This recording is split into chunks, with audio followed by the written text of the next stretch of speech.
Hallelujah. हाँ पिता, हम आपको धन्यवाद देते हैं और आपकी जय जयकार गाते हैं परमेश्वर, क्योंकि हमारे प्रेमी और भले पिता हैं आप, हमारा ख्याल रखने वाले, हमें संभालने वाले, हमारी चिंता करने वाले पिता हैं आप परमेश्वर। और हम धन्यवाद देते हैं, जितनों ने आपकी ओर मुंह किया सबने ज्योति पाई, किसी के मुंह को आज तक आपने काला होने नहीं दिया। जो कोई भी आप पर विश्वास करता है वो कभी भी किसी रीति से लज्जित नहीं होता, ये आपका वायदा है परमेश्वर। हम आपको धन्यवाद देते पिता कि जिस पर उस पर जिसका भरोसा वो तो कभी ना डिगेगा, चाहे बीमारी, चाहे गरीबी, चाहे हो अकाल। इसीलिए हम कहते हैं जय जयकार, जय जयकार, जय जयकार। आमेन, हालेलुया। यीशु तेरा नाम सबसे ऊंचा है, यीशु तेरा नाम सबसे ऊंचा है, यीशु तेरा नाम सबसे ऊंचा है। जिस नाम में है मुक्ति, जिस नाम में है शक्ति, जिस नाम में है शांति, देता वो नाम चंगाई। जिस नाम में है जिंदगी, यीशु है वो नाम। जिस नाम में है बंदगी, यीशु है वो नाम।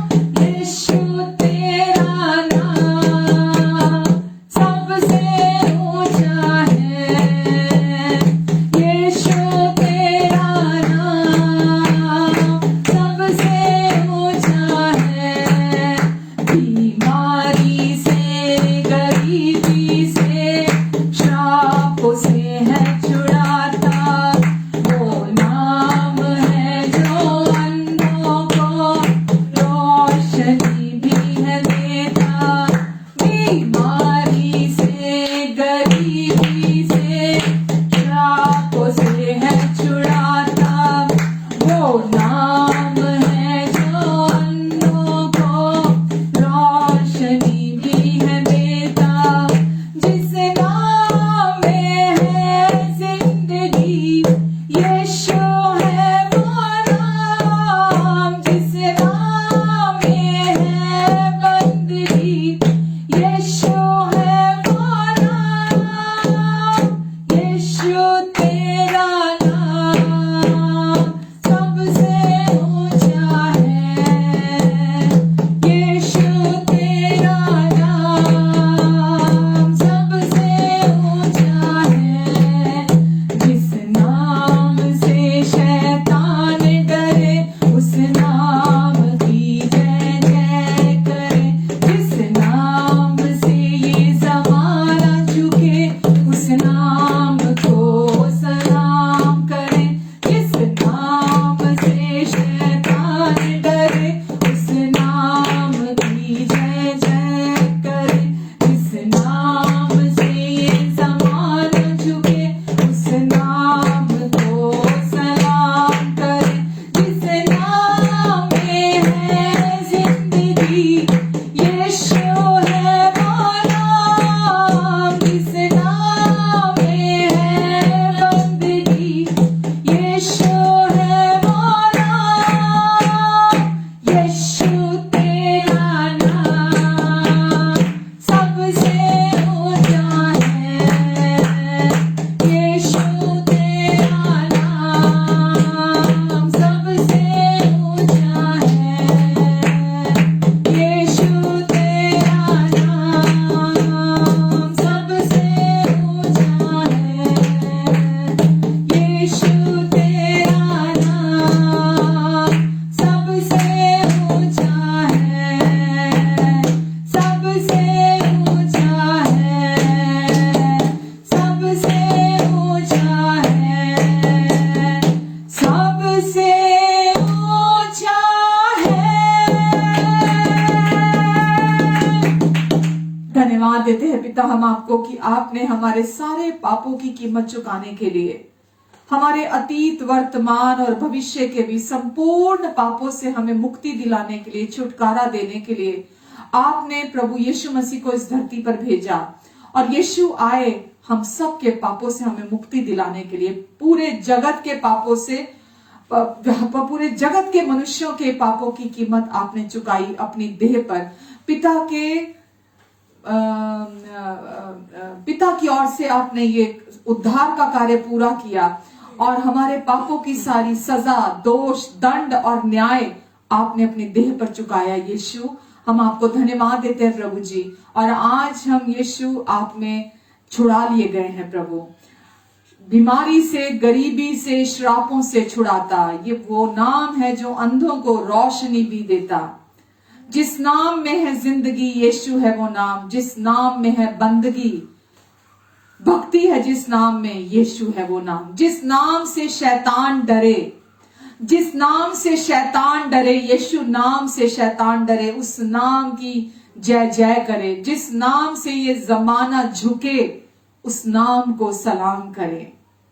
जिस नाम में है जिंदगी, यीशु है वो नाम। जिस नाम में है बंदगी, यीशु है वो नाम। आमेन।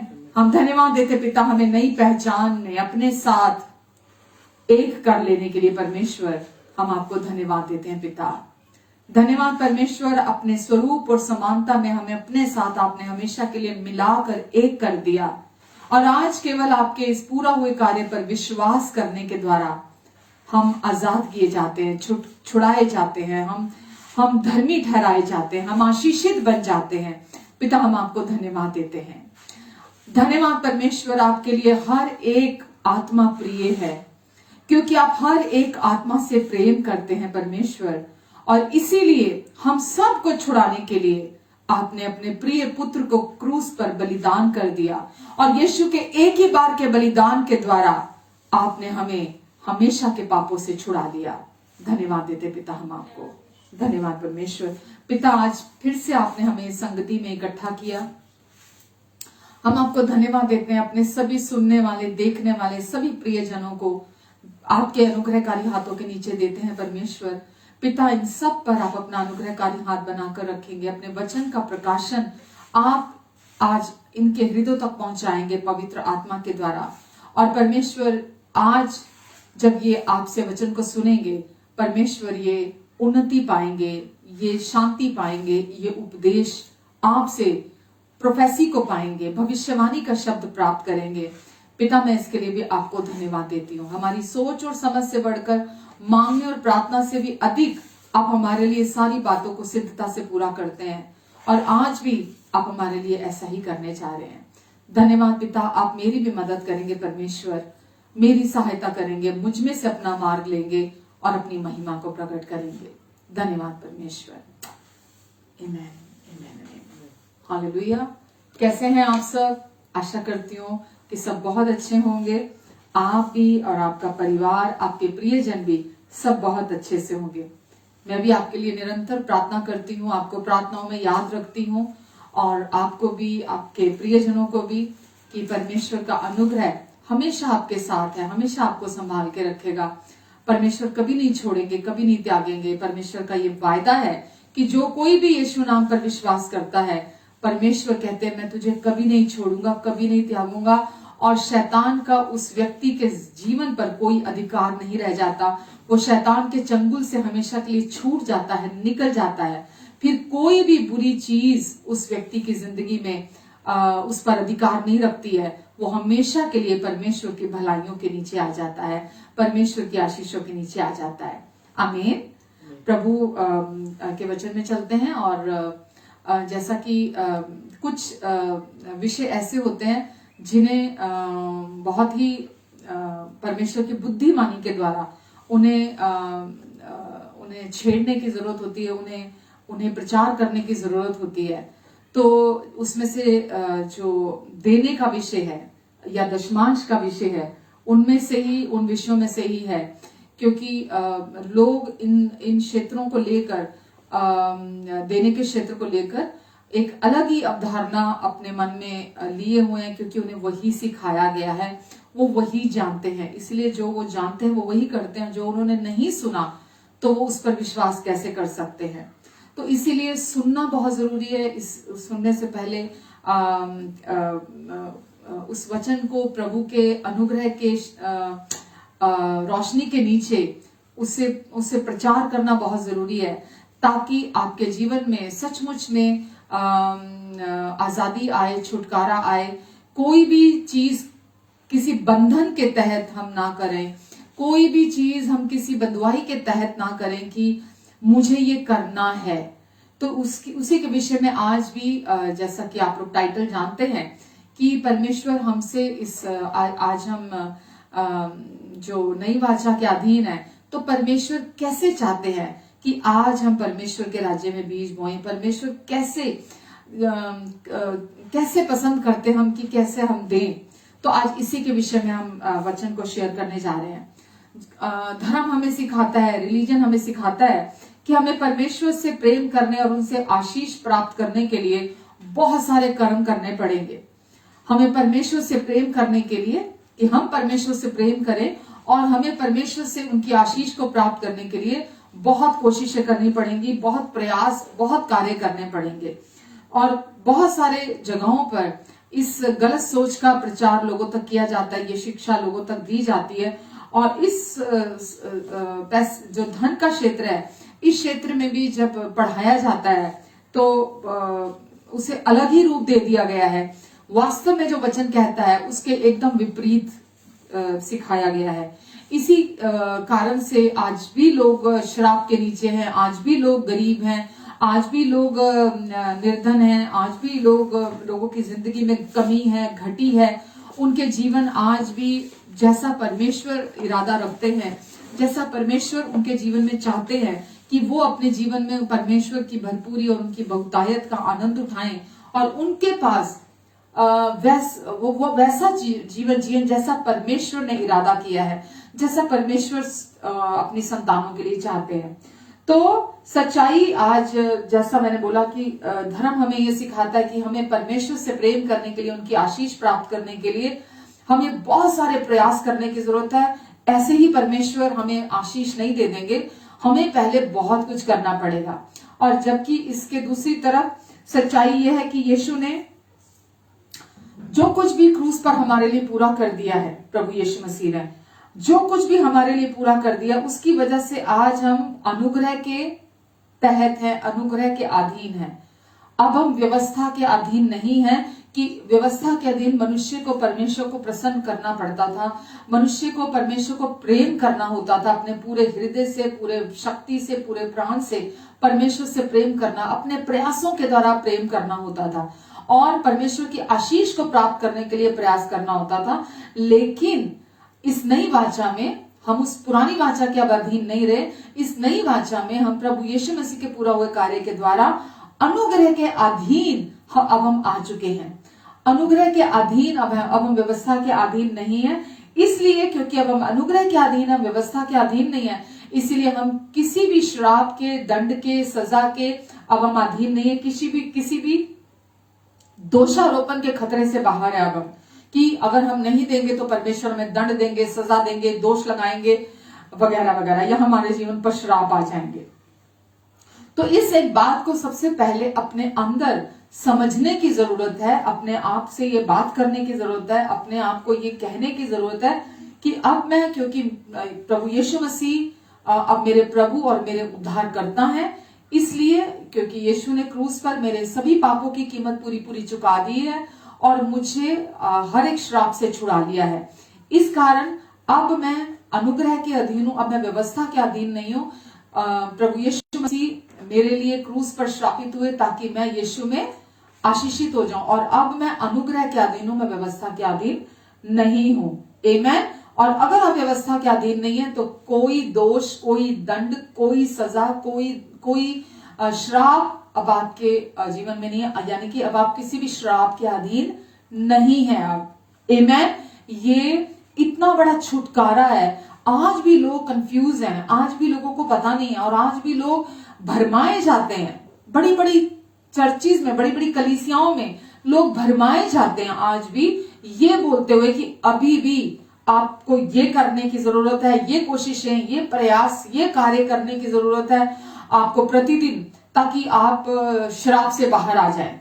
जबकि प्रभु यीशु मसीह जब क्रूस पर गए, वचन में लिखा वो हमारे लिए श्रापित हुए ताकि हम यीशु में आशीषित हो जाएं। और जो कोई भी व्यक्ति यीशु पर विश्वास करता है वो श्राप के अधीन नहीं, वो अनुग्रह के अधीन आ जाता है। और इसका क्या अर्थ हुआ? यदि आप प्रभु यीशु मसीह पर विश्वास करते हैं तो अब आप श्राप के अधीन नहीं है। कोई भी श्राप आपके जीवन पर अब नहीं है यदि आप यीशु के क्रूस पर पूरा हुए कार्य पर विश्वास करते हैं। आमेन।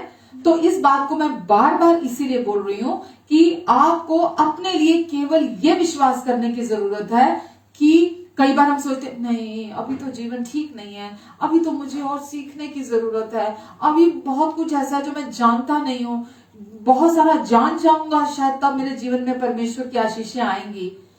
ये भ्रम है और ये झूठ है शत्रु की ओर से, जो कि चाहता है कि आप हमेशा शरापों में जिए, गरीबी में, कमी में, घटी में, कंगाली में, बेहाली में बने रहें और वो अपनी योजना को आपके जीवन से पूरा करता रहे। परमेश्वर ने आपको आशीषित बना दिया है, इसीलिए अब आप श्रापित नहीं है।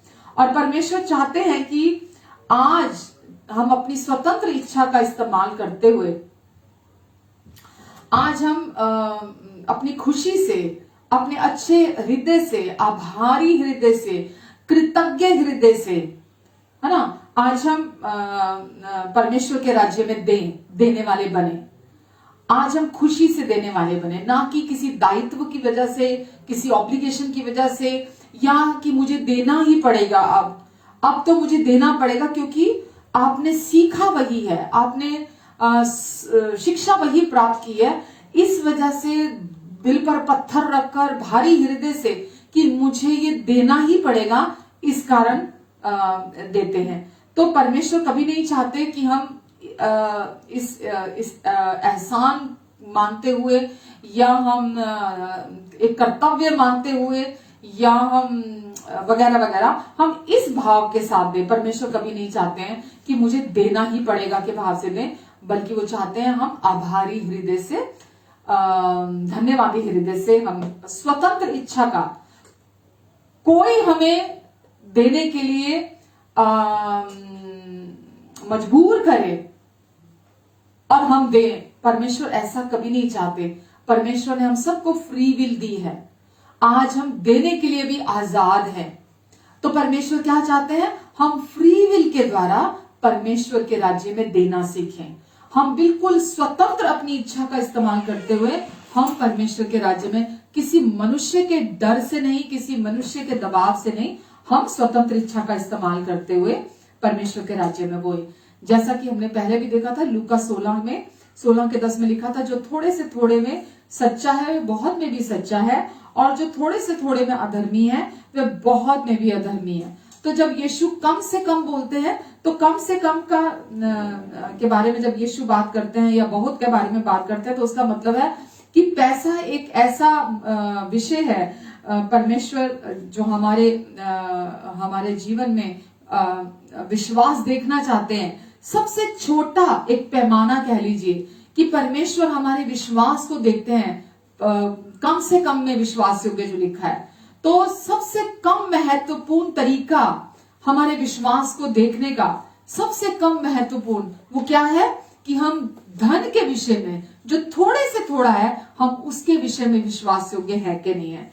तो और इसके विपरीत जब यीशु कहते हैं वो बहुत में, यानी बहुत में का मतलब चंगाई के क्षेत्र में, आर्थिक क्षेत्र में, शांति के क्षेत्र में, या और परमेश्वर की बहुत सारे और जो बहुतायत की, समृद्धि की के प्रोमिसेस हैं, उनके विषय में जब बहुत कहते हैं, जब थोड़े से थोड़े में यानी कि धन के क्षेत्र में, और जो बहुत कहते हैं प्रभु, तो उसका अर्थ क्या है कि चंगाई, समृद्धि, बहुतायत, शांति और परमेश्वर के अन्य जो वायदे हैं, प्रतिज्ञा हैं, जो प्रोमिसेस हैं, उनके विषय में बात करते हैं परमेश्वर। तो देना, जब परमेश्वर इस्तेमाल करते हैं शब्द कि हम परमेश्वर के राज्य में देने वाले बने, देने की बात करते हैं या दशमांश के विचार की बात करते हैं, तो देना और दशमांश देना ये पैसे पर आधारित नहीं है कि जब हम देते हैं तो परमेश्वर ये देख रहे हैं, वाह प्रतिभा पैसा दे रही है या प्रतिभा दशमांश दे रही है ना, ये पैसे के विषय में नहीं है, ये हमारा परमेश्वर पर विश्वास रखने के विषय में है। जब हम देते हैं तो परमेश्वर हमारे विश्वास को देखते हैं। कौन सा विश्वास? जो सबसे कम महत्वपूर्ण क्षेत्र है, धन का क्षेत्र, वहां पर परमेश्वर देखते हैं कि ये मुझ पर कितना विश्वास करती है। तो जो सबसे कम से कम में विश्वास योग्य है वो बहुत में भी विश्वास योग्य है। आमीन। तो यह परमेश्वर पर विश्वास के बारे में है कि हम परमेश्वर पर कितना विश्वास करते हैं। जब हम देते हैं तो ये प्रमाण है उस बात का कि हम परमेश्वर पर विश्वास करते हैं। आमीन। तो हम केवल पैसा नहीं देते हैं, ये प्रमाण है कि हम परमेश्वर पर विश्वास करते हैं। आमीन। जब हम देते हैं तो परमेश्वर का वचन 2 कुरिन्थियों अगर हम पढ़ते हैं उसके 9:6 में लिखा है, परमेश्वर हर्ष से देने वालों से प्रसन्न होता है। जो प्रसन्नचित दिल से, जो हर्ष से, जो बहुत खुशी से, जो खुश दिल से, जो उदारता पूर्वक देते हैं, परमेश्वर उनसे प्रेम रखता है। परमेश्वर सबसे प्रेम रखते हैं, सबसे प्रेम रखते हैं। लेकिन जो थोड़े में विश्वास योग्य है, जो विश्वास का कदम, जो राई के दाने जितने विश्वास, जितना भी जो थोड़ा सा विश्वास दिखाता है, परमेश्वर उससे प्रेम रखते हैं कि हाँ अब मेरे बेटे ने, अब मेरी बेटी ने मुझ पर विश्वास किया है, ये मुझ पर विश्वास रखता है क्योंकि ये सबसे पहला कदम है, ये सबसे छोटा कदम है, ये सबसे थोड़ा महत्वपूर्ण है जिस पर परमेश्वर हमें चाहते हैं हम विश्वास करें। और परमेश्वर क्या देखते हैं कि आप किसी दबाव से नहीं दे रहे, आप किसी मनुष्य के को दिखाने के लिए, उसके ऊपर प्रभाव जमाने के लिए आप नहीं दे रहे हैं, आप पूरे खुश दिल से दे रहे हैं, आप पूरे प्रसन्नचित होकर दे रहे हैं, आप उदारता पूर्वक दे रहे हैं। और परमेश्वर ऐसे व्यक्ति से प्रेम रखते हैं, परमेश्वर पसंद करते हैं ऐसे व्यक्ति को। लिखा है 6 में, परंतु बात तो यह है, 2 कुरिन्थियों 9:6 बहुत ही अच्छा चैप्टर है 2 कुरिन्थियों 9। अगर आप इसे पढ़ते हैं, तोड़ कर पढ़ें आप इसे, सचमुच में बहुत ही अच्छा चैप्टर है ये। परंतु बात तो यह है कि जो थोड़ा बोता है वो थोड़ा काटेगा भी, और जो बहुत बोता है वो बहुत काटेगा। जो थोड़ा बोता है, जैसा कि आप खेत में जिस अमाउंट में आप बीज बोते हैं खेत में, उसी अनुपात में आप फसल को, कटनी को प्राप्त करते हैं, हार्वेस्ट काटते हैं। तो ये कोई बहुत रॉकेट साइंस नहीं है जो समझ में ना आए। वचन में लिखा है जो थोड़ा बोता है परमेश्वर के राज्य में वो थोड़ा काटेगा, और जो बहुत बोता है यानी कि जो उदारता से देता है, जो उदारता पूर्वक देता है, जो बहुत बोता है वो बहुत काटेगा। हर एक जन मन में ठाने, जैसा मन में ठाने वैसा ही दिया करे, ना कुड़कुड़ के और ना दबाव से। परमेश्वर क्या बोल रहे हैं? जैसा मन में ठाने, ना तो कुड़कुड़ के ना दबाव से, ना दबाव से, क्योंकि परमेश्वर हर्ष से देने वाले से प्रेम रखता है। मैं आगे भी पढ़ देती हूं। और परमेश्वर सब प्रकार का अनुग्रह तुम्हें बहुतायत से दे सकता है। ये शुरुआत कहां से हो रही है? हर्ष से देने वाले से परमेश्वर प्रेम रखता है। जो देता है, जिस अनुपात में देता है, वो उस अनुपात में कटनी प्राप्त करता है। तो जो उदारता से देता है, खुश दिल से देता है, हर्ष से देता है, कुड़कुड़ाते हुए नहीं, हर समय कंजूस पने में हिसाब किताब लगाते हुए, कैलकुलेट करते हुए कि बस मुझे ये करना है, मुझे इतना करना है, कुड़कुड़ाते हुए कि अब तो मुझे देना ही पड़ेगा, वरना पास्टर मुझे शर्मिंदा करेगा, अब तो मुझे देना ही पड़ेगा, क्योंकि अगर मैं नहीं दूंगा तो मुझे परमेश्वर नहीं देंगे, मेरे जीवन पर श्राप बने रहेंगे। तो कुड़कुड़ाकर दबाव से, क्योंकि परमेश्वर हर्ष से देने वाले से प्रसन्न होता है, ना कि कुड़कुड़ाने वाले से और जो दबाव से देता है। और जो हर्ष से देता है, परमेश्वर सब प्रकार का अनुग्रह तुम्हें, उस व्यक्ति को बहुतायत से दे सकता है। देने से कभी भी कम नहीं होता। जब आप देते हैं परमेश्वर के राज्य में कभी भी कम नहीं होता। आप जब देते हैं, आप अगर किसान परिवार किसी को जानते हैं या आप उस परिवार से हैं, तो आप ये जानते हैं कि किसान फसल बोने से पहले जब काटता है, अगली फसल के लिए जब वो कटाई करता है पहले इस वर्ष, तो वो अच्छे अच्छे बीज पहले रख लेता है, चुनिंदा बीज पहले रख लेता है, ताकि जब अगला बोने का समय आएगा तो वो अच्छे अच्छे बीज बोएगा, ताकि अच्छी फसल को काटे, वो अच्छी फसल को प्राप्त करे। तो परमेश्वर भी क्या कहते हैं, जो उदारता से, हर्ष से, खुशी से, प्रसन्नचित होकर बीज जो थोड़ा बोता है वो थोड़ा काटेगा, जो बहुत बोएगा वो बहुत काटेगा। तो परमेश्वर अपने अनुग्रह से तुम्हें बहुतायत से दे सकता है, जिससे हर बात में, हर समय सब कुछ जो तुम्हें आवश्यक हो तुम्हारे पास रहे, और हर एक भले काम के लिए तुम्हारे पास बहुत कुछ हो। जैसा लिखा है, उसने कंगालों को दान दिया, उसकी धार्मिकता सदा बनी रहेगी। उसने कंगालों को दिया खुश दिल से, उदारता से, और उसकी धार्मिकता सदा बनी रहेगी। सो जो बोने वाले को बीज और भोजन के लिए रोटी देता है, वह तुम्हें बीज देगा और उसे फलवंत करेगा, और तुम्हारी धार्मिकता के फलों को बढ़ाएगा और बढ़ाएगा। हम कौन है? हम धार्मिकता के वृक्ष हैं। परमेश्वर में धार्मिकता का वृक्ष कहते हैं। और वचन में लिखा है कि परमेश्वर ना केवल आपको बोने के लिए बीज देंगे, ना केवल आपको भोजन के लिए रोटी देंगे पेट भर कि आपके लिए पर्याप्त से भी अधिक हो, बल्कि परमेश्वर आपको बीज देंगे और उस बीज को फलवंत भी करेंगे। देने वाले को परमेश्वर बीज देते हैं, और हमारे धार्मिकता के फलों को भी परमेश्वर बढ़ाएंगे, कि तुम हर बात में सब प्रकार की उदारता के लिए, और तुम हर बात में सब प्रकार की उदारता के लिए जो हमारे द्वारा परमेश्वर का धन्यवाद करवाती है। उदारता जो परमेश्वर का धन्यवाद कराती है, हमारे धन्यवाद किए जाओ।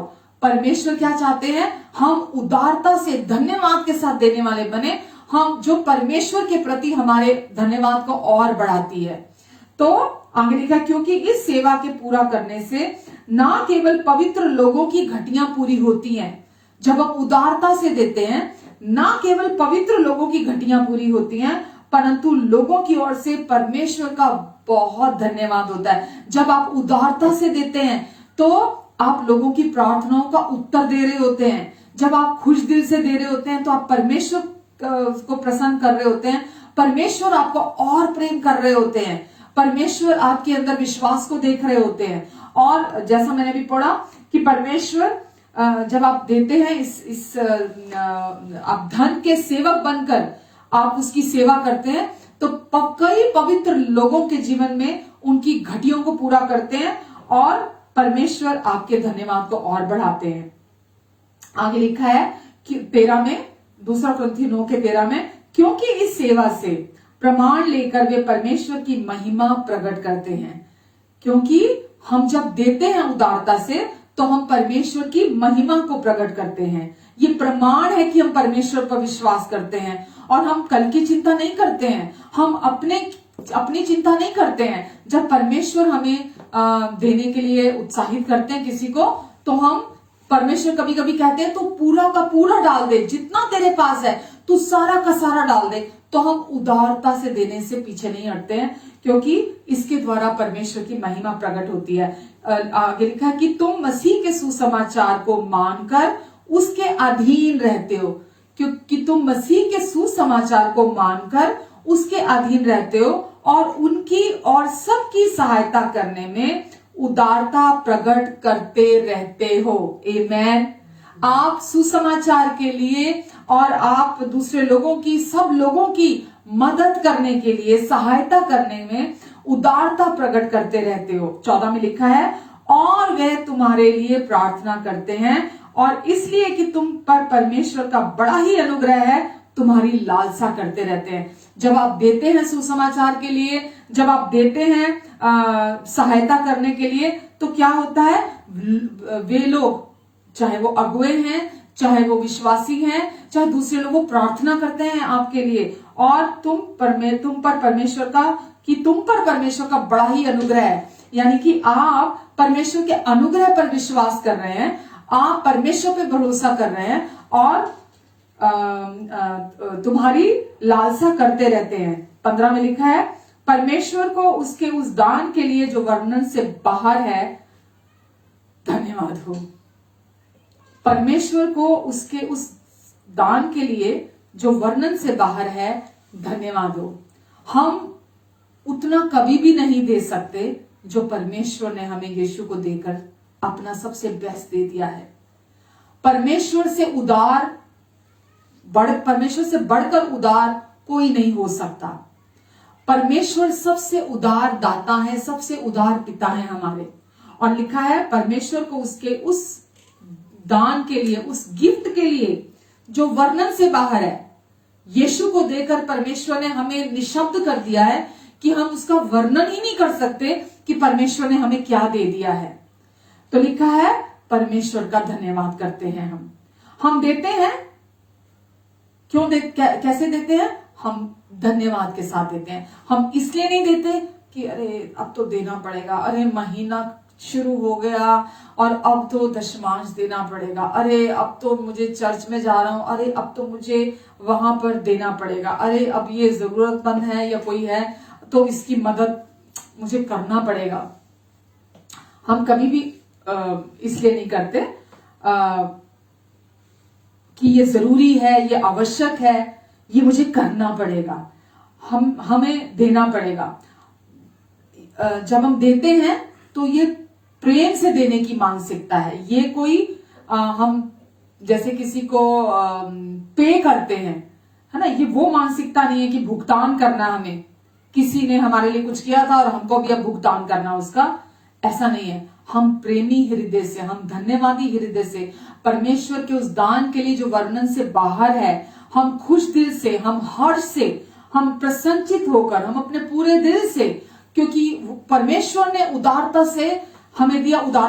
जिस उदारता से परमेश्वर ने दिया, मालूम मेरे प्रियो वो क्या है? 100% दे दिया परमेश्वर ने, 100% दे दिया परमेश्वर ने हमें। परमेश्वर ने अपने लिए कुछ नहीं रखा, परमेश्वर ने यीशु को देकर हमें अपना पूरा का पूरा दे दिया। इसलिए लिखा है कि वो वर्णन से बाहर है। परमेश्वर का वो गिफ्ट जो उन्होंने हमें दिया वो वर्णन से बाहर है, उसका हम वर्णन नहीं कर सकते। देने का एक और अन्य कारण है कि जो कुछ प्रभु यीशु मसीह ने अपने क्रूस पर पूरा हुए कार्य में, जो अपनी कृपा के द्वारा हमारे लिए काम पूरा कर दिया, उन्होंने क्रूस पर हमें हमारे पापों से छुटकारा दिया, हमें अपनी धार्मिकता दी, हमें पवित्र बनाया, हमें सिद्ध ठहरा दिया, हमें आशीषों से भरपूर कर दिया। तो यीशु ने अपनी कृपा के द्वारा जो क्रूस पर काम पूरा किया, उसके बदले में हम धन्यवादी हृदय के साथ, हम धन्यवाद व्यक्त करने का हमारा ये एक तरीका है। हम परमेश्वर के राज्य में बीज बोते हैं। हम परमेश्वर के राज्य में कभी भी खर्च नहीं करते हैं।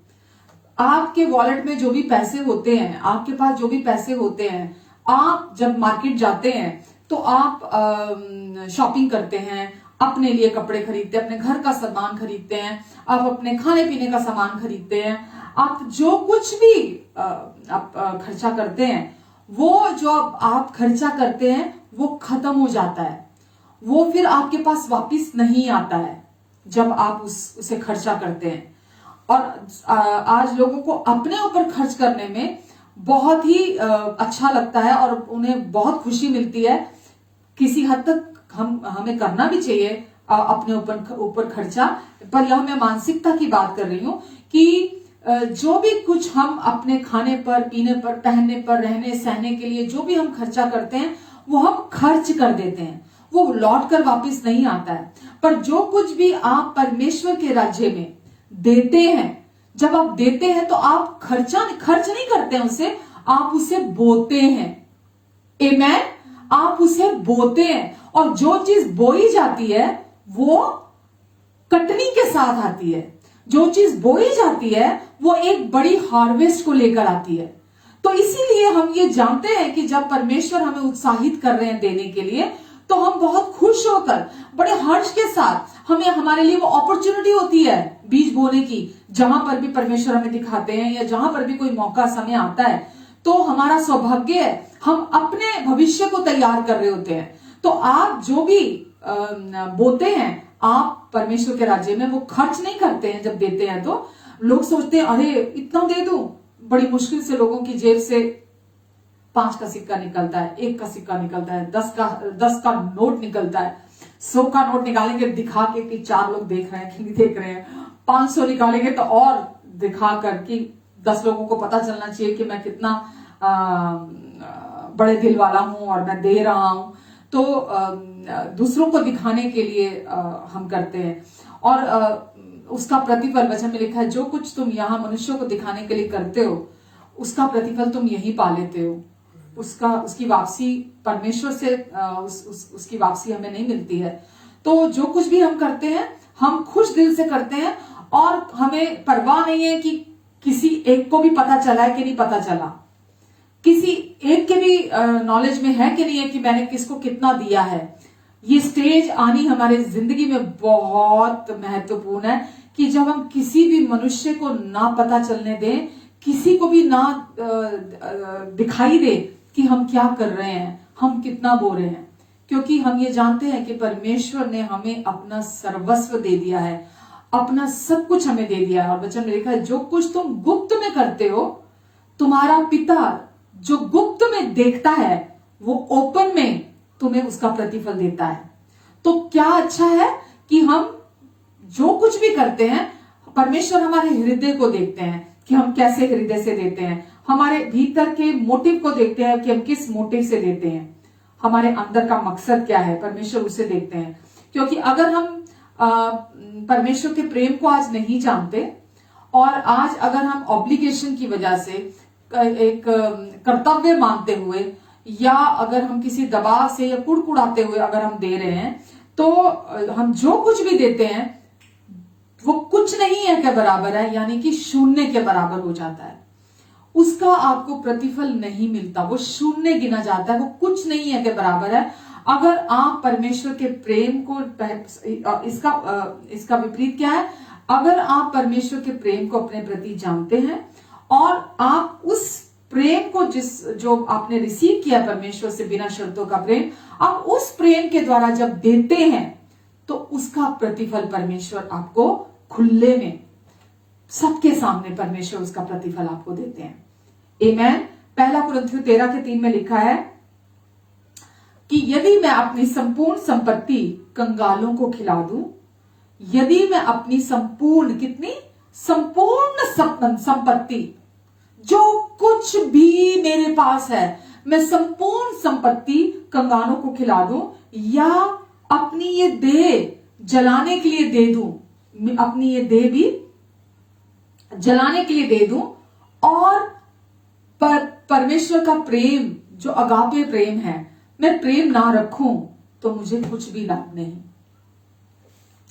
सबसे पहले हम परमेश्वर के उस गिफ्ट के लिए जो वर्णन से बाहर है, हम उसके लिए धन्यवादी होते हैं कि परमेश्वर ने अपना 100% मेरे लिए दे दिया है।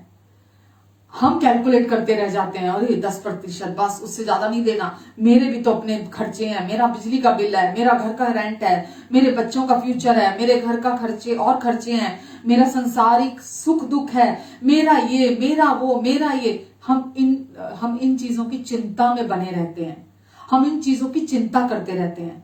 या हम, वचन में लिखा है कि हम दूसरों को दिखाने के लिए, दूसरों के सामने बड़ा बनने के लिए, अपनी सेल्फ अप्रिसिएशन के लिए, अपनी सेल्फ प्रमोशन के लिए, हम अपने भले, अपने फायदे के लिए, अपने लाभ के लिए अगर अपनी सारी संपत्ति हम कंगालों को खिला दें, संपूर्ण संपत्ति बेचकर कंगालों को खिला दें, यहां तक कि अपनी, क्या लिखा है, अपनी देह भी जलाने के लिए दे दूं, व्यक्ति अपनी देह भी जलाने के लिए दे दे, परंतु यदि उसके अंदर अगापे प्रेम नहीं है, प्रेम नहीं रखा, तो कुछ भी कर लिया उसने, कुछ भी, वो मर गया दूसरों के लिए कि जी मैं तो दूसरों के लिए मर रहा हूं, बट अगर उसके अंदर बिना शर्तों वाला प्रेम नहीं है, अनकंडीशनल, वो अगापे प्रेम नहीं है, तो वचन में लिखा है अपने आप को भी जलाने के लिए दे दिया।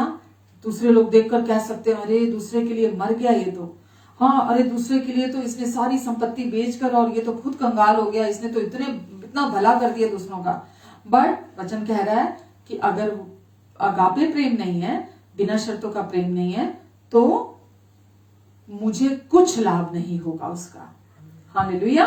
तो पुरानी वाचा के अधीन लोगों को तब तक शापित किया जाता था। अब हम किस वाचा के अधीन है आपको ये पता होना चाहिए। मैंने कुछ साल पहले जब मुझे प्रभु यीशु मसीह को जाने हुए, विश्वास किए हुए मुझे समय हो गया था, 3-4 साल हो चुके थे आई गेस। तो तब जब मैंने पहली बार ये पढ़ा कहीं कि नया नियम, पुराना नियम और नई वाचा और पुरानी वाचा,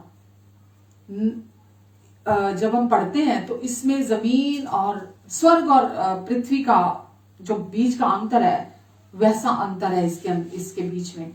तो जब हम नया नियम कहते हैं तो नई वाचा और नया नियम दोनों अलग शब्द हैं। पुराना नियम और पुरानी वाचा एकदम अलग शब्द हैं। तो अब मैं जो बात कर रही हूँ वो यही आपको बताने के लिए कि पुराने नियम में जो पुरानी वाचा थी उसके तहत लोग तब तक शापित किए जाते थे। पुराने नियम की पुरानी वाचा जो थी, जो व्यवस्था की वाचा थी, तब तक शापित किए जाता था जब तक कि सब कुछ वो सिद्धता से ठीक ना करे। सब कुछ जो कुछ भी व्यवस्था ने ठहराया था, जब तक वो सिद्धता से सब कुछ ठीक नहीं कर लेते थे लोग, वो श्राप के अधीन रहते थे।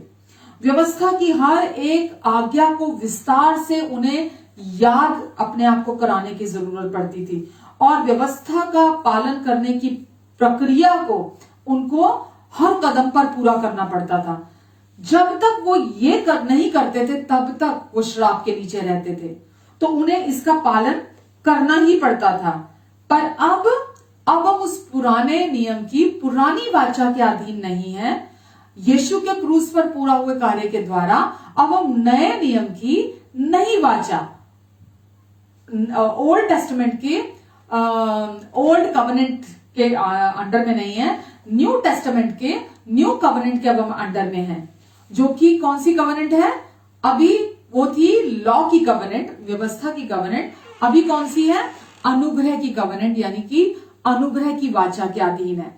तो अब हम उस पुरानी वाचा के अधीन नहीं है जहां पर लोगों को सिद्धता से सब कुछ ठीक करना पड़ता था अगर उसे अपने जीवन पर आशीष चाहिए होती थी। उससे व्यवस्था को पूरी रीति से याद रखना पड़ता था, व्यवस्था में लिखी हर एक बात को याद रखना पड़ता था और व्यवस्था का सिद्धता से आज्ञा पालन की प्रक्रिया में बने रहना पड़ता था, तब उसके जीवन में आशीष आती थी। लेकिन अब अनुग्रह की नई वाचा के अधीन अब हम हैं और यीशु के लहू ने हमें हर एक श्राप से छुड़ा लिया और अब ही यीशु का लहू हमें हर एक श्राप से बचा कर रखता है।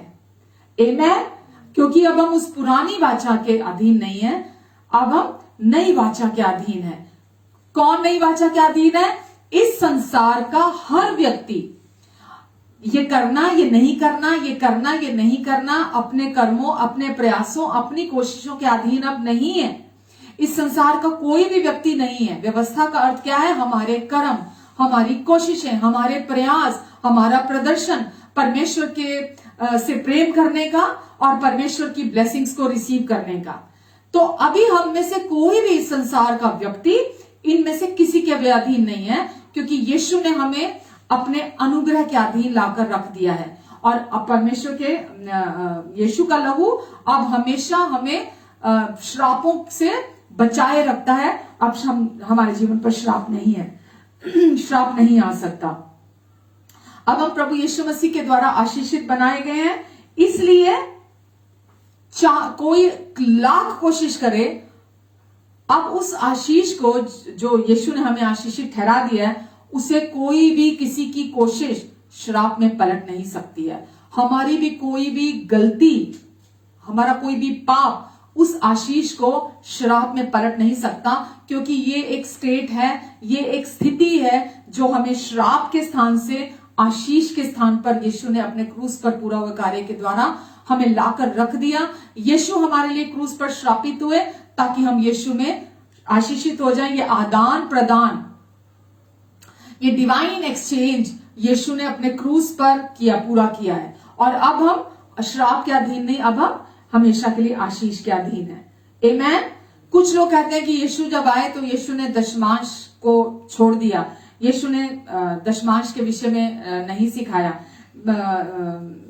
जबकि वचन हमें, अभी मैं आगे आगे आपको दिखाती हूं कि नए नियम में आज भी दशमांश हम देते हैं, लेकिन जो सबसे इंपॉर्टेंट बात है, हम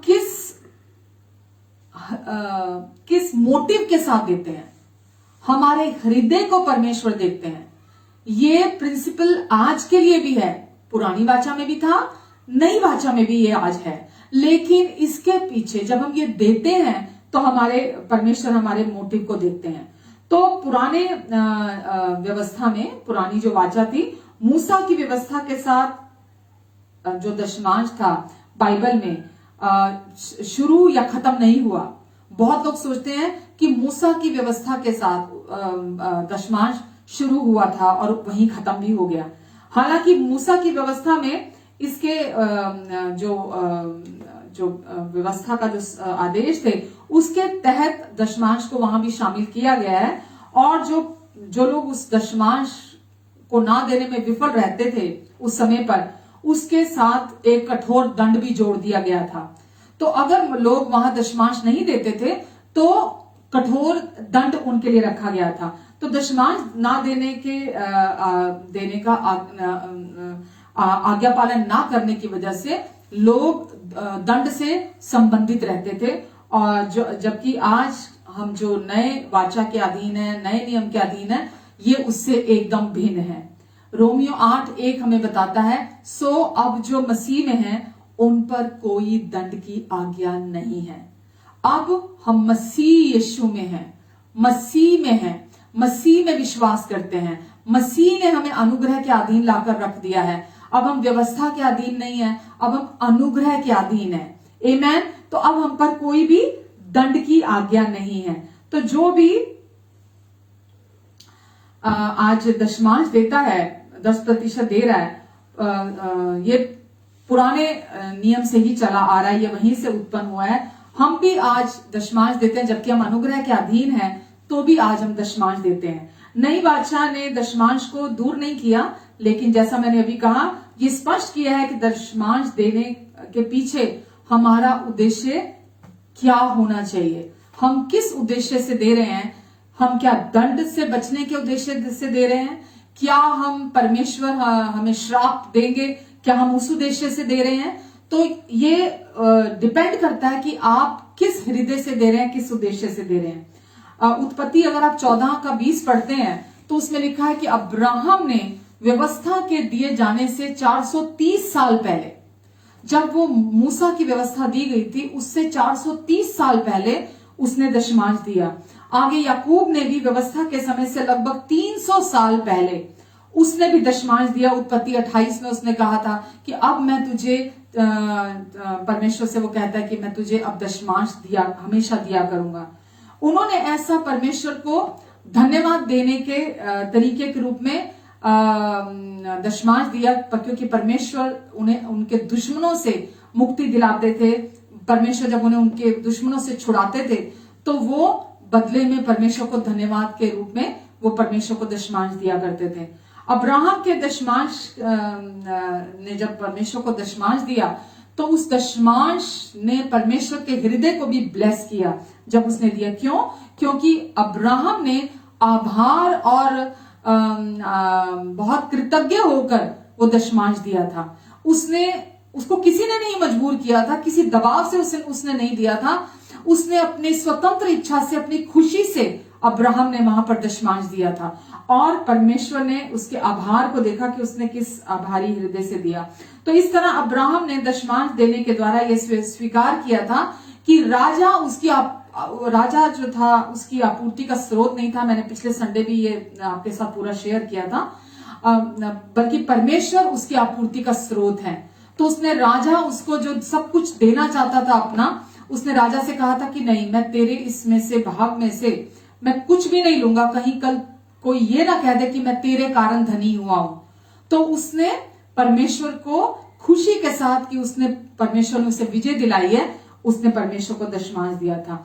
और अब्राहम ने जो परमेश्वर पर अपना भरोसा दिखाया था और अपनी स्वतंत्र इच्छा से जो उसने दशमांश दिया था, तो परमेश्वर ने भी पुष्टि की कि वे अब अब्राहम का अत्यंत, वहां परमेश्वर ने उसे कहा था, अब्राहम तू मत डर, क्योंकि अब तेरी ढाल, तेरी रक्षा मैं हूं, तेरी सुरक्षा मैं हूं और तेरा अत्यंत बड़ा प्रतिफल अब मैं हूं, तेरा उद्धार करता अब मैं हूं।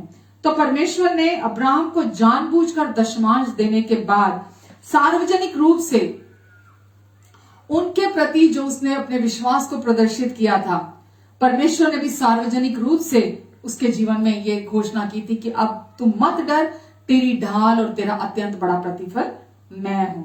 आमेन।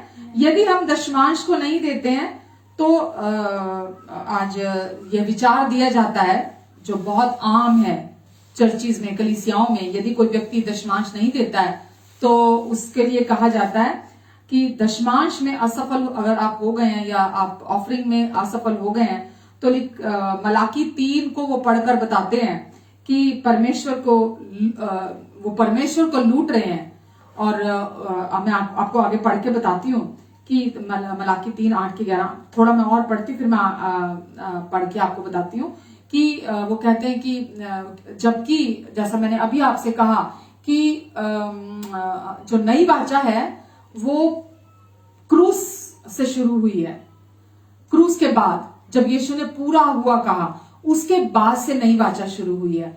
उससे पहले का जितना भी वचन है, मत्ती, मरकुस, लूका, यूहन्ना का, उससे पहले का मलाकी उससे भी पहले आता है। तो यीशु जब तक क्रूस पर नहीं गए थे तब तक पुरानी वाचा ही चल रही थी। यीशु जब क्रूस पर गए, उन्होंने कहा पूरा हुआ, तो उन्होंने उस पुरानी व्यवस्था की वाचा को क्रूस पर पूरा किया था, क्योंकि पाप की सजा मृत्यु है, वचन में लिखा है। और यीशु हमारे पापों की कीमत चुकाने के लिए क्रूस पर गए और हमारे लिए उन्होंने क्रूस पर अपनी जान दी और हमारे लिए वो क्रूस पर श्रापित हुए ताकि हम यीशु में आशीषित हो जाएं। तो नई वाचा क्रूस के यीशु के बहाए लहू के बाद वहां से शुरू होती है नई वाचा। और जो मलाकी है, मलाकी का जो ये वचन है कि परमेश्वर ने कहा कि तुमने मुझे लूटा है, और तुम कहते हो किन बातों में तुमने लूटा है, और लिखा है कि दशमांश और भेंटे ना देने के कारण तुमने मुझे लूटा है। तो ये वचन जो है मलाकी का जो है, ये पुरानी वाचा का वचन है, जो वहां परमेश्वर कह रहे हैं कि तुम पर श्राप पड़ा है। तो ये श्राप पड़ा है, जहां जो वचन कह रहा है, ये वचन व्यवस्था के अधीन था। अब हम व्यवस्था के अधीन नहीं, हम यीशु के लहू के द्वारा अनुग्रह के अधीन ला दिए गए हैं। तो हम व्यवस्था के अधीन नहीं है, इसीलिए अभी हम श्राप के अधीन नहीं रहे हैं। तो अभी भी जो लोगों को धमकाया जाता है, लोगों को डराया जाता है, लोगों पर जो दोष लगाया जाता है, लोगों को पर जो दबाव डाला जाता है, और लोग क्योंकि जो सुनते हैं वही विश्वास करते हैं, तो इस वजह से लोग ऐसा सुनकर मजबूरी में दबाव के साथ कुड़कुड़ाते हुए दशमांश देते, क्योंकि उनको उसकी सही समझ नहीं दी गई है। उनको परमेश्वर के वचन का देने के, इस नई वाचा के अधीन देने के विषय में नहीं सिखाया गया है। इस कारण से लोग कुड़कुड़ाते हुए देते हैं और दबाव के कारण देते हैं। और जबकि आगे वचन अगर आप पढ़ते हैं तो वहां लिखा है, परमेश्वर कहते हैं परख के देखो कि मैं तुम्हारे लिए स्वर्ग के झरोखे तुम्हारे लिए खोल देता हूं।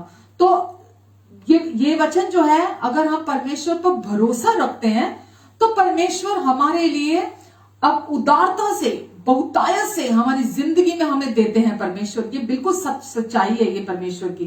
पर जब हम प्रदर्शन करने की कोशिश करते हैं, हम परफॉर्म करने की कोशिश करते हैं कि परमेश्वर जो व्यवस्था के अनुसार हमसे मांगे करते हैं, जो मांग रखते हैं, जो डिमांड करते हैं, जब हम कोशिशें करते हैं उन मांगों को पूरा करने की जो व्यवस्था के अधीन थी, तो हम परमेश्वर को कुछ कराने की कोशिशें करते हैं कि मैं कुछ कर रहा हूं परमेश्वर, अब आप कुछ करो।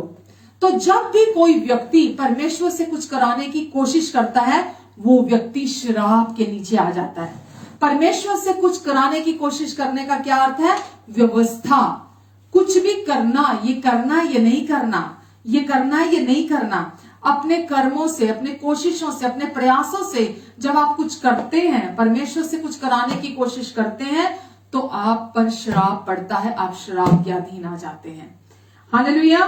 तो गलातियों 3:10-14 में लिखा है, सो जितने लोग व्यवस्था के कामों पर भरोसा रखते हैं, जितने लोग व्यवस्था के अनुसार आशीष पाना चाहते हैं, जितने लोग व्यवस्था के अनुसार व्यवस्था का पालन करना चाहते हैं, वे सब लिखा है श्राप के अधीन है। जो परमेश्वर को प्रसन्न करने की कोशिश कर रहे हैं, जो परमेश्वर से ब्लेसिंग्स को रिसीव करने के लिए एफर्ट कर रहे हैं, जो परमेश्वर से कुछ कराना चाहते हैं, कुछ करते हैं और ताकि परमेश्वर कुछ करे उनके लिए, वह सब श्राप के अधीन है।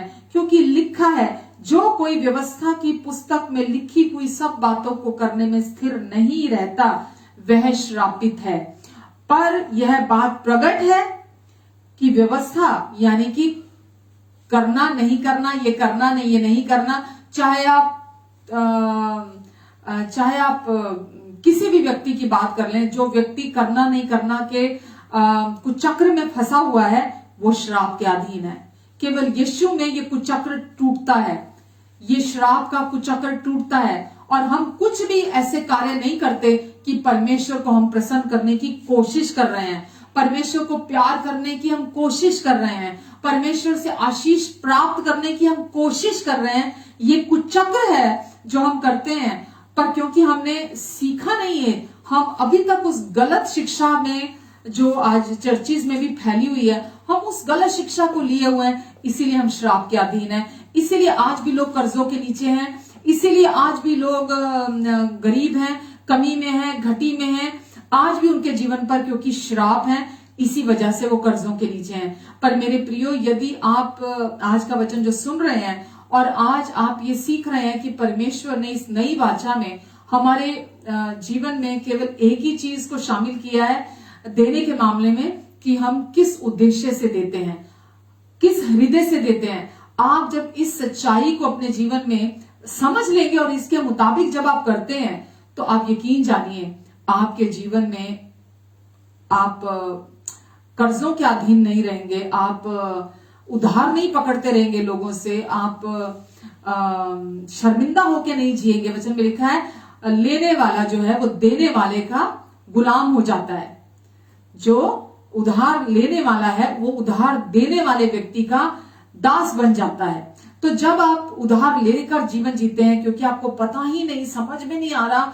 कि यीशु के पास आ जाने के बाद भी अभी भी जिंदगी क्यों नहीं बदल रही है, अभी भी हालात क्यों नहीं बदल रहे हैं, अभी भी परिस्थितियां क्यों नहीं बदल रही हैं, तो आप अभी भी उस दुविधा में हैं और आपको आपके सवालों का उत्तर नहीं मिल रहा है, तो आज इस वचन के द्वारा परमेश्वर आपसे बात कर रहे हैं कि अब परमेश्वर ने वापस आपको सिर बना दिया है। अब आप पूछ नहीं है, आप ऊपर रख दिए गए हैं, अब आप नीचे नहीं है, अब आप आशीषित बना दिए गए हैं, घर के अंदर भी घर के बाहर भी, और आप उधार लेने वाली जाति से उधार देने वाली जाति में शामिल कर दिए गए हैं। और परमेश्वर कहते हैं कि मैं तेरी भूमि पर मैं बरसाऊंगा, समय पर मैं बरसाऊंगा और तुझे फलवंत करूंगा। आमीन। क्योंकि अब आप यीशु के क्रूस पर पूरा हुए कार्य के द्वारा, यीशु के लहू के द्वारा श्रापों से छुड़ाकर हमेशा के लिए यीशु के लहू में कवर्ड हैं और कभी भी अब श्राप आपके जीवन पर नहीं पड़ेंगे। आमीन। लिखा है, क्योंकि लिखा है कि जो कोई व्यवस्था की पुस्तक में लिखी हुई बातों में करने में स्थिर नहीं रहता, वह श्रापित है। अगर आप ठीक ठीक सिद्धता से व्यवस्था का पालन करने में, अगर आप बोस्ट करते कि नहीं व्यवस्था आज भी है मेरे लिए, मुझे अभी भी व्यवस्था का पालन करना है, तो आप करें, शौक से करें। लेकिन लिखा है कि व्यवस्था का अगर कोई भी व्यक्ति सिद्धता से पालन, उसकी व्यवस्था की पुस्तक में लिखी हुई सब बातों को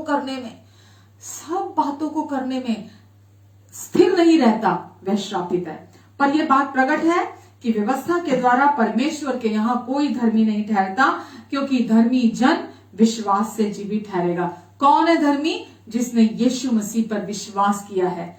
धर्मी जन कौन है? धर्मी जो यीशु पर विश्वास करता है कि यीशु मेरे लिए पाप ठहराए गए ताकि मैं यीशु में धर्मी ठहरा दिया जाऊं। तो अब यीशु पर विश्वास करने के द्वारा मैं धर्मी हूं। तो लिखा है कि व्यवस्था के द्वारा परमेश्वर के यहाँ कोई धर्मी नहीं ठहरता। आप कितना भी व्यवस्था का पालन कर लें, आप अपने आप को बड़ा धर्मी व्यक्ति समझने लग जाएं, बड़ा धार्मिक व्यक्ति समझने लग जाएं व्यवस्था का पालन करने के द्वारा। वचन में लिखा है अगर आप एक से भी चूक गए तो आप श्रापित हैं, आप श्राप के नीचे हैं। और शैतान आपके मन में झूठ बोलेगा, शैतान आपको तरह तरह से धोखेबाजी में बनाकर रखेगा कि शायद ये दीनता है, आप कमी घटी में बने हुए हैं, ये दीनता है, ये ह्यूमिलिटी है, आप अगर कम में गुजारा कर रहे हैं। पर ये परमेश्वर का वचन ऐसा नहीं कहता है। आगे लिखा है पर व्यवस्था का विश्वास से कुछ संबंध नहीं है। व्यवस्था और विश्वास एकदम एक दूसरे के विपरीत हैं। अगर आप व्यवस्था का पालन करते हैं तो आप विश्वास में नहीं जी रहे हैं। ये मैं नहीं कह रही हूं, आपकी बाइबल कह रही है, आपका वचन कह रहा है कि व्यवस्था और विश्वास, व्यवस्था यानी कि ये करना ये नहीं करना, ये करना ये नहीं करना, आपकी कोशिशें, आपके प्रयास, आपके प्रदर्शन जो प्रतिदिन आप करते हैं, जो परंपराओं का पालन आप प्रतिदिन करते हैं, जो नीतियों का, जो नियमों का पालन आप प्रतिदिन करते हैं, ये करना ये नहीं करना, उसके लिए लिखा है अगर आप उसका पालन करते हैं, उन नीतियों का, नियमों का, परंपराओं का, ये करना ये नहीं करना, आपके एफर्ट, आपके प्रयास, आपका प्रदर्शन, तो आप विश्वास में नहीं है। तो विश्वास और आपके जीवन में कार्य नहीं कर रहा। लिखा है पर जो व्यवस्था को मानेगा वो व्यवस्था ही के अनुसार जीवित रहेगा। आगे लिखा है पर मसीह ने जो हमारे लिए श्रापित बना, प्रभु यीशु जो हमारे लिए श्रापित बने, हमें मोल लेकर अपने लहू को दिया, दाम के रूप में हमारे पापों का मोल चुकाया, हमें दाम देकर, मोल लेकर व्यवस्था के श्राप से छुड़ाया। पास्ट टेंस ये यीशु कर चुके हैं, हमें छुड़ाया, क्योंकि लिखा है जो कोई काट पर लटकाया जाता है वह श्रापित है। यीशु हमारे लिए काट पर लटकाए गए और हमारे लिए श्रापित ठहराए गए। ये डिवाइन एक्सचेंज हुआ ताकि हम आशीषित हो जाएं।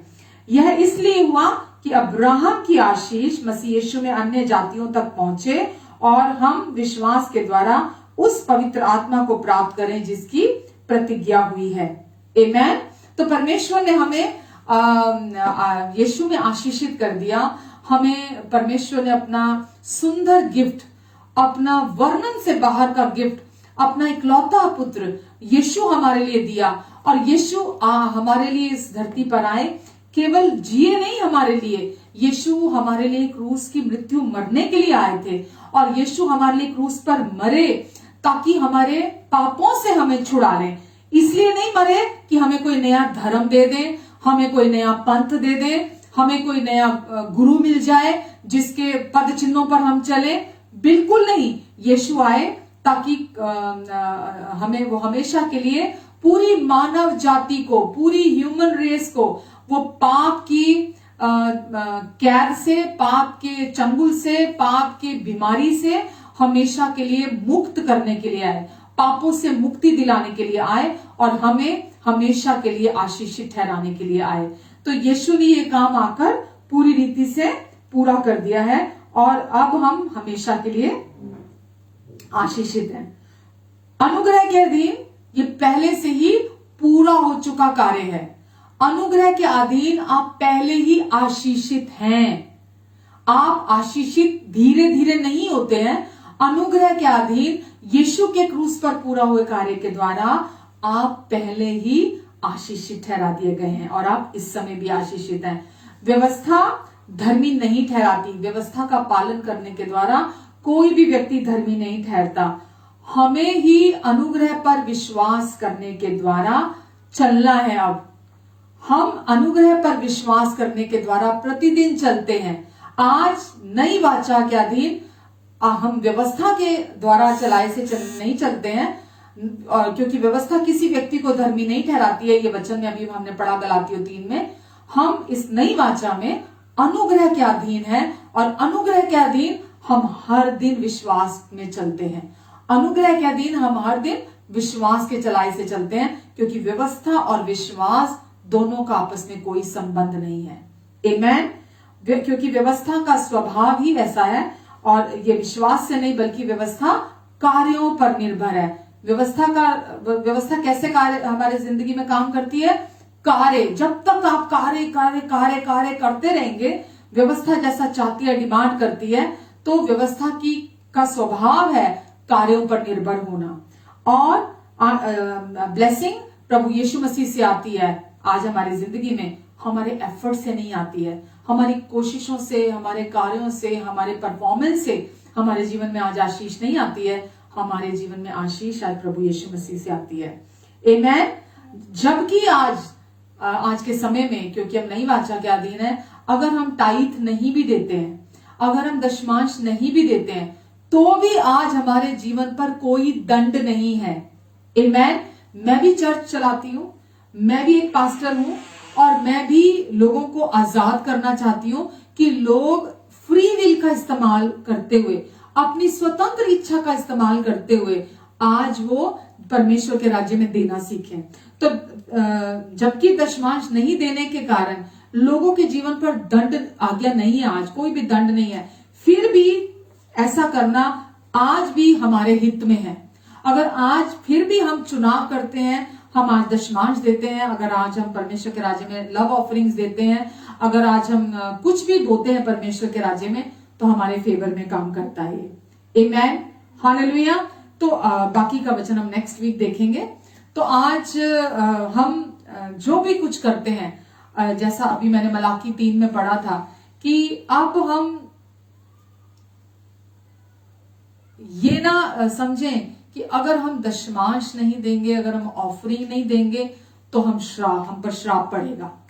तो अब आप पर श्राप नहीं पड़ सकता। जिससे परमेश्वर ने आशीषित ठहरा दिया, उसे कोई भी व्यक्ति श्राप में पलट नहीं सकता। और क्योंकि ये परमेश्वर का कार्य है, ये परमेश्वर ने इफिसियों चैप्टर 1 के 3 में लिखा है कि हमारे प्रभु यीशु मसीह के पिता और हमारे परमेश्वर का धन्यवाद हो, जिसने हमें मसीह यीशु में स्वर्गीय स्थानों में हर एक प्रकार की आत्मिक आशीष से आशीषित कर दिया है। तो अब हम प्रभु यीशु मसीह के द्वारा आशीषित ठहरा दिए गए हैं।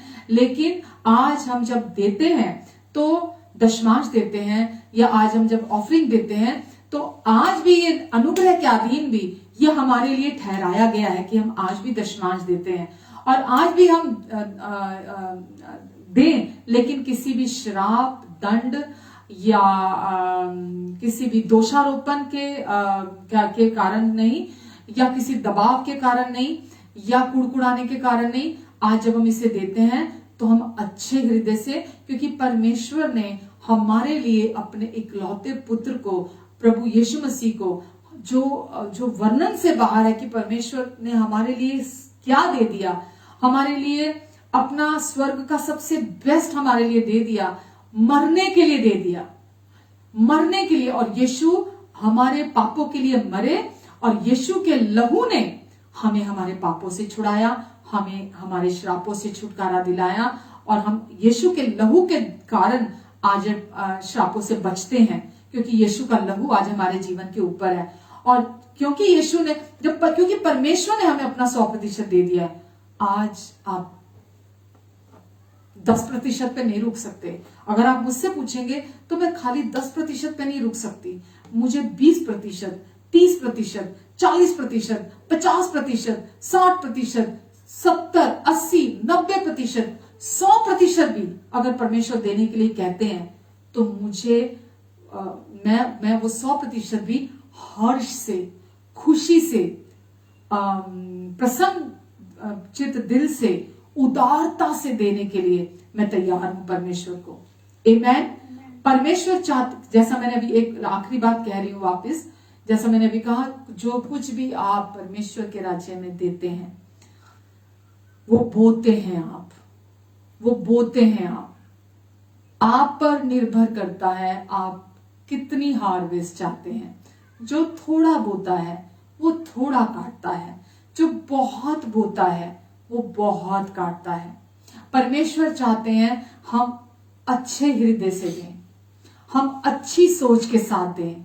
हम ये सोच के ना दें कि जैसा कि मुझे ये कोई पेमेंट देनी है, कुछ मुझे ये भुगतान करना है परमेश्वर को, क्योंकि अगर नहीं करूंगा तो शायद मेरे जीवन में परमेश्वर कुछ विपत्ति ला देंगे, दुख ला देंगे।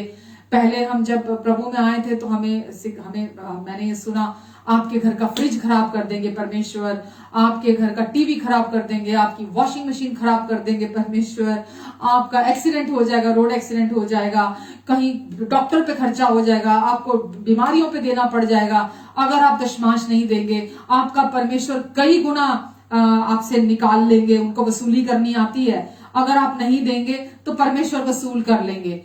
मेरे प्रियो, ये बिल्कुल सही नहीं है, ये बिल्कुल सही नहीं है, ये बिल्कुल झूठ है। परमेश्वर हमारे प्रेमी, दयालु, कृपालु, अनुग्रहकारी परमेश्वर, उदार पिता है, जिसने अपना इकलौता पुत्र हमारे लिए दे दिया, उसे भी अपने लिए नहीं रखा, वो हमें उसके साथ बाकी सब कुछ क्यों नहीं देगा। हम आज परमेश्वर के धन के सेवक हैं, और जो परमेश्वर जैसा कहते हैं, जो थोड़े में विश्वास योग्य है, जो धन के क्षेत्र में परमेश्वर पर विश्वास रखता है, जो धन के क्षेत्र में अपनी जरूरतों के लिए परमेश्वर पर विश्वास रखता है, तो वो बहुत में भी विश्वास योग्य है। उसके जीवन में शांति की कमी नहीं होगी, चंगाई की कमी नहीं होगी, बहुतायत परमेश्वर की उसके जीवन में बनी रहेगी, समृद्धि उसके जीवन में बनी रहेगी, उसके जीवन में बहुत वो ग्रहण करेगा, वो बहुत को प्राप्त करेगा। तो आज आपके जीवन में जिस भी क्षेत्र में आपको जो भी चाहिए, आप परमेश्वर के राज्य में बोएंगे तो थोड़े में विश्वास योग्य हैं आप, और परमेश्वर कहते हैं वो बहुत में भी विश्वास योग्य होगा। जब परमेश्वर आपको थोड़े में विश्वास योग्य देखेंगे तो परमेश्वर आपके जीवन में बहुत को भी परमेश्वर अपने सारे प्रॉमिसेस को, जो भी और बड़े बड़े प्रॉमिसेस हैं, परमेश्वर अपने वायदों का आपके जीवन में विश्वास कर सकते हैं आपके लिए। आमीन। परमेश्वर चाहते हैं हम खुश दिल से, राइट अंडरस्टैंडिंग के साथ, सही समझ के साथ हम परमेश्वर के राज्य में बीज को बोएं, डर कर नहीं, कुड़ कर नहीं, दबाव के साथ नहीं, श्राप के डर से नहीं, अपनी फ्री विल का इस्तेमाल करते हुए, जैसे अब्राहम ने अपनी फ्री विल का इस्तेमाल किया, स्वतंत्र इच्छा से, उसे किसी ने देने के लिए नहीं कहा था, पर उसने, जो परमेश्वर ने उसे उसके शत्रुओं से विजय दिलाई थी, उसने वापसी में धन्यवाद के रूप में उसने परमेश्वर को दशमांश दिया था, और इस उसके आभार ने परमेश्वर के हृदय को भी ब्लेस किया, और वापसी में परमेश्वर ने सार्वजनिक रूप से उसे घोषणा दी थी कि अब तू मत डर अब्राहम, मैं तेरा अत्यंत बड़ा प्रतिफल हूं। फिर वो चाहे चंगाई का क्षेत्र हो, आपके पारिवारिक क्षेत्र हो, आपकी शादी का क्षेत्र हो, आपके बच्चों का क्षेत्र हो, आपके बच्चों का भविष्य हो, आपकी प्रतिदिन की जरूरतें हो, आपका कोई भी मानसिक शारीरिक चंगाई हो, कुछ भी हो, कोई भी क्षेत्र क्यों ना हो, परमेश्वर कहते हैं तू मत डर, मैं तेरी ढाल, तेरा रक्षक, तेरा अत्यंत बड़ा प्रतिफल, तेरा उद्धार करता हूं। आमीन, आमीन। आइए प्रार्थना करते हैं। पिता, हम आज के वचन के लिए आपको धन्यवाद देते हैं परमेश्वर, आप हमारे बहुत अच्छे पिता हैं परमेश्वर, और जो कुछ आपने क्रूस पर हमारे लिए पूरा कर दिया है, हम उसके लिए आपको धन्यवाद देते हैं परमेश्वर। और आज के वचन को जो आपने हमारे अपने हृदय से सीधा सीधा हमारे हृदय तक पहुंचाया है पिता, हम उसके लिए दिल की गहराइयों से आपका शुक्रगुजार होते हैं। और पिता, आज जो लोगों के हृदयों में आपने अपने वचन के बीज को बोया है, यीशु के लहू से, पवित्र आत्मा के द्वारा, ये 30 गुना, 60 गुना, 100 गुना प्रतिफल निश्चय ही लेकर आएगा, और इसके द्वारा आपकी महिमा प्रकट होगी, और आप इनके धन्यवाद को और अधिक बढ़ाएंगे। आमीन, आमीन, आमीन। Hallelujah, hallelujah. आइए, यदि आप तैयार हैं तो हम प्रभु भोज लेते हैं। और वचन में लिखा है कि यीशु ने जिस रात वो हमारे पापों की कीमत चुकाने के लिए क्रूस पर जाने वाले थे, उस रात उन्होंने अपने सभी चेलों को इकट्ठा किया और उन्हें इकट्ठा करके इस प्रभु भोज का आयोजन किया। आप कोई भी रोटी और ब्रेड ले सकते हैं यदि आप यीशु पर, उनके जो उन्होंने क्रूस पर आपके पापों की कीमत चुकाई, आपके लिए जो जो जो धार्मिकता के कार्य को भी पूरा किया, आपको आशीषित ठहराने के लिए वो श्रापित हुए। जब आप यीशु के उस आदान प्रदान पर विश्वास करते हैं जो यीशु ने क्रूस पर हमारे लिए किया, तो आप प्रभु भोज ले सकते हैं। तो यीशु ने रोटी ली और धन्यवाद देकर तोड़ी और कहा, ये मेरी देह है जो तुम्हारे लिए तोड़ी जाती है। यीशु पाप से अज्ञात थे, यीशु ने कभी कोई पाप नहीं किया था, वो पाप क्या है जानते नहीं थे, और यीशु पाप के बिना उत्पन्न हुए थे। तो यीशु हमारे लिए अपनी देह उन्होंने तोड़वाने के लिए दे दी, ताकि हमें अपनी देह कभी ना तोड़वानी पड़े। पाप देह तोड़ता है। और अब वचन कहता है कि अब हम चंगे हैं। अब पाप के कारण श्राप आते थे, श्राप बीमारियां लाते थे, और बीमारियां कमजोरी और मृत्यु का कारण बनती थी। पर अब हम यीशु में आशीषित हैं, इसीलिए हम चंगे हैं, इसीलिए हम सामर्थी हैं, इसीलिए हमारी जवानी को यीशु ने उकाब की तरह नया कर दिया है, और इसीलिए अब हम बहुतायत और अनंत के जीवन के अब हम वारिस हैं। मृत्यु अब हमारे लिए नहीं है, अब अनंत जीवन हमारे लिए यीशु ने रखा है। आइए हम यीशु की इस देह में से खाते हैं और इस नई वाचा के प्याले में से पीते हैं। यीशु ने कहा, ये मेरा नई वाचा का लहू है जो तुम्हारे पापों की क्षमा के लिए बहाया जाता है, और मेरे क्रूस की मृत्यु को स्मरण करते हुए सदा ऐसा किया करना। आमीन। और यीशु ने हमेशा के लिए हमारे लिए उस नई वाचा को स्थापित कर दिया, ताकि जो कोई भी विश्वास करेगा उस नई वाचा पर, वो आशीषों के नीचे ठहरा दिया जाएगा, रख दिया जाएगा। आमीन।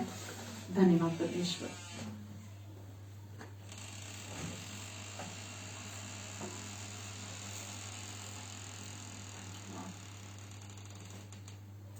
यीशु तेरा नाम सबसे ऊंचा है, यीशु तेरा नाम सबसे ऊंचा है। जिस नाम में है मुक्ति, जिस नाम में है शक्ति, जिस नाम में है शांति, देता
प्रार्थना करते हैं। पिता, मैं आपको धन्यवाद देती हूँ परमेश्वर, इस समय जितने लोग भी बीमार हैं, यीशु मसीह के नाम से इनके जीवन पर मैं आपकी चंगाई की घोषणा करती हूँ यीशु मसीह के नाम से।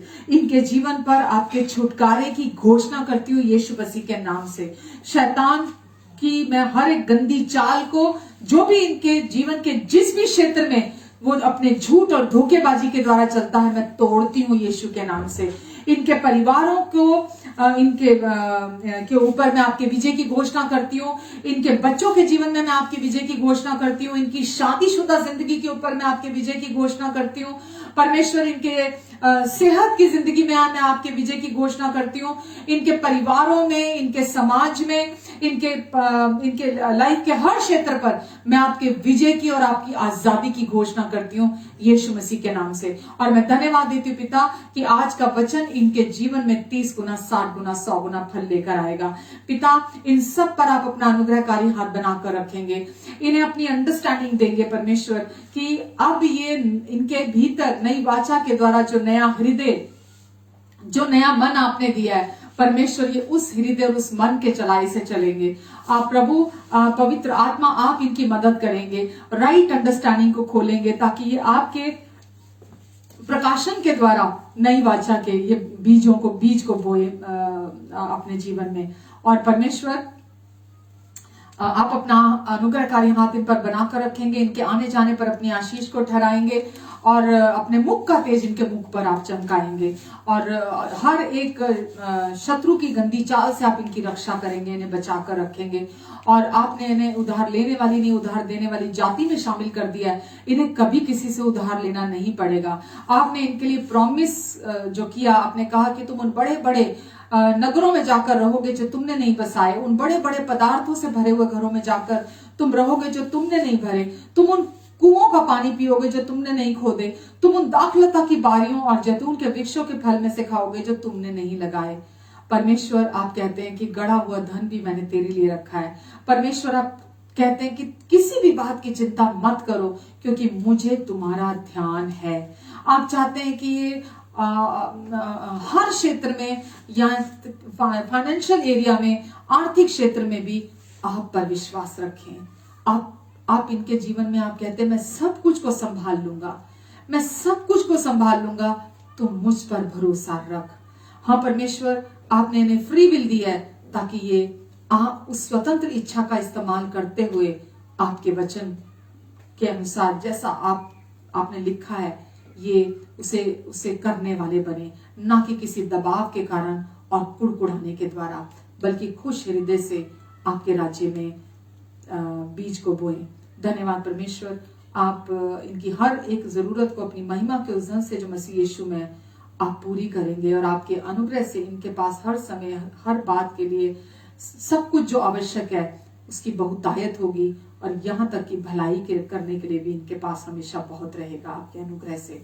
धन्यवाद, आपकी महिमा इनके द्वारा प्रकट हो, आपकी रोशनी इनके द्वारा चमके, आपका प्रेम इनके द्वारा महके, आपके अनुग्रहकारी शब्द, सलोने शब्द इनके मुख से दूसरे के कानों में मिश्री को घोले परमेश्वर।